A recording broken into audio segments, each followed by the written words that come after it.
We have come to a very critical stage of our nation's democratic development. And it is time that conscientious and dutiful citizens of this country must rise and defend the democracy and the country which was won for us through the blood and toil of our forefathers. We in NDC have decided to do just that, nothing more and nothing less.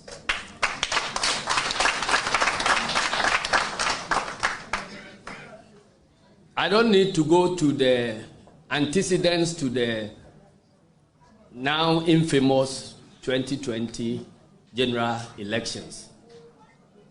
We've been through it together. The media has followed us all along the line, carrying our complaints and our reservations up to this stage.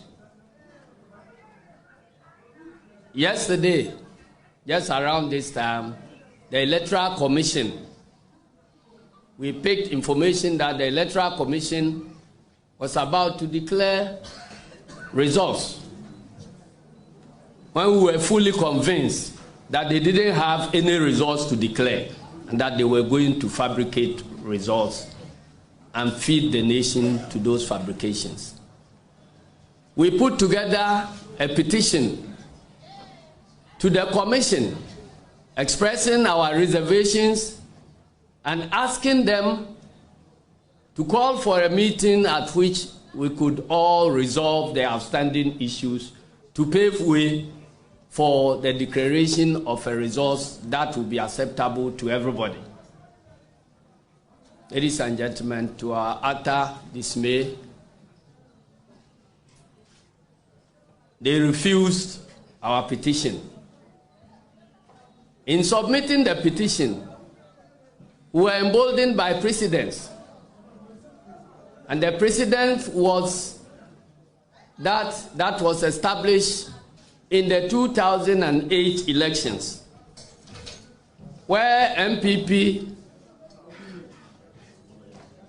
dissatisfied with what results they thought were being collated, petitioned the Peace Council and petitioned the Electoral Commission, whereupon the leadership of the Peace Council brought all representatives of the political parties together, met with the Electoral Commission, and the outstanding issues were resolved, thus paving the way for a declaration of the 2008 results. So in petitioning to the Electoral Commission, we knew we were on firm grounds. We thought that it would be wise to address those issues before a fair declaration could be made. But as almost predictable, we were treated with contempt. The Commission proceeded to do a charade of a results declaration, which put Nana Akufo-Addo, which made Nana Akufo-Addo the president-elect in the 2020 elections. Not long after, we held a press conference to reject the results in its totality. I have come to confirm that we still stand by our original position, and that is to reject the presidential results as declared by the Electoral Commission yesterday. And indeed, immediately after our rejection, the Commission itself, for the first time in the history of this country, had to go back to recalculate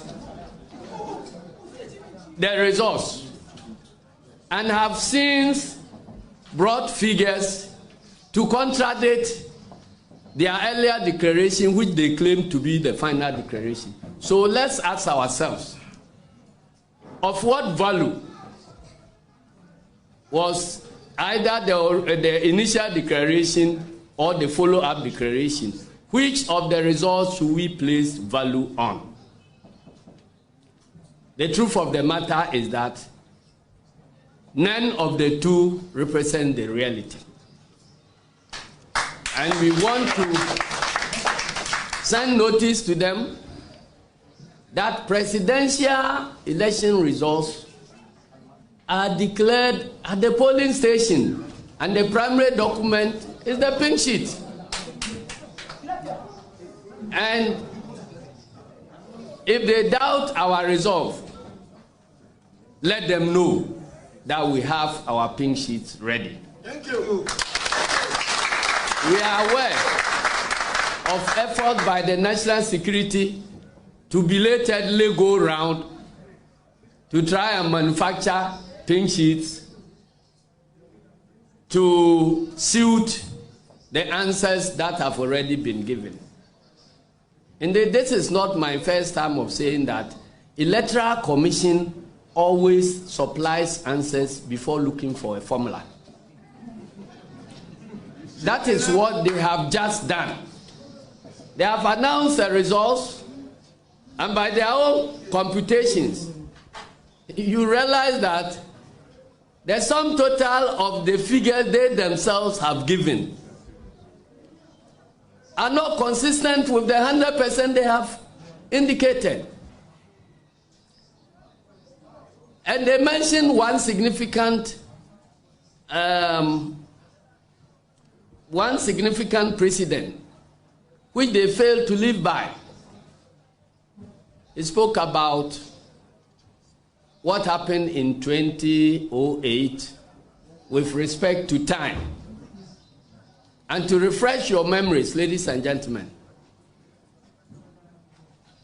what happened in time was that the results of time was still outstanding. I believe the second round of the elections did not take place in time at all. And so when the results of all the other constituencies had been put together, NDC, which was in the lead at that time, demanded that the Electoral Commission